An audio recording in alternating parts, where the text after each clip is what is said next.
If you seriously needed to do something right, how would you get that done? Now, when we were in school, one of the real first books we got had multi-lines in it, in its own line. So I'm going to show you over here how we really need to make a stick on each line, okay? On each line, that means H would equal to 1, 2, 3, 4, 5, right? If we have the second H, where we have true equal division, we'd have 1, 2, 3, 4, 5, 6, and then we'd have the voids, because we didn't encompass everything. You see this? We encompass this. Here goes half and here goes half. I don't get all the way to this line. This line gets within its own. So it's either these two that touch or these two that touch, not both.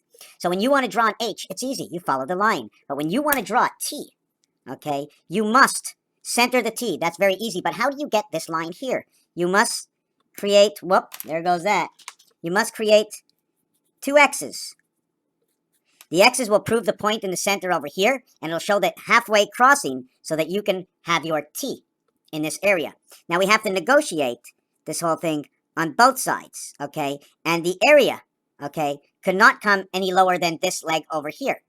You can't touch the bottom, and you can't touch the top with this. We're going to design it again. I'm going to show you. We can make a T in between here by crisscrossing two X's to make the corners perfect with a string, and we get the T here. But I can't draw the T all the way down here because it's completely way over and above and bigger than the regular T crossing over two lines. So I create two more X's here. When I cut this off, that means the T ends over here. And the only T you have, the real size of the T you have, and the area space is right over here. So it's hanging above ground. And it's suspended over here, just like when the body is hung on the cross, although the cross goes into the ground, it's a small T that hangs Jesus, okay? It's not the big T that hangs Jesus. The big T would look actually like something like this, or a little bit more something like this. These turn into these, right? If you put this, all these, they turn into buildings. This is the same design as Brazil. Same design. So we're starting to see what the design is with the horns on both sides.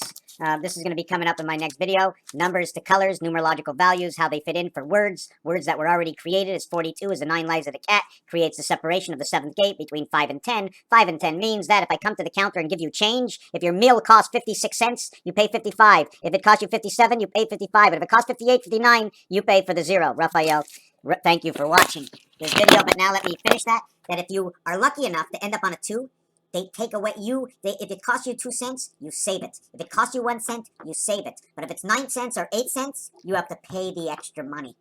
So that's how the mind, something works that way. They take it and they give it because of it. That's the truth.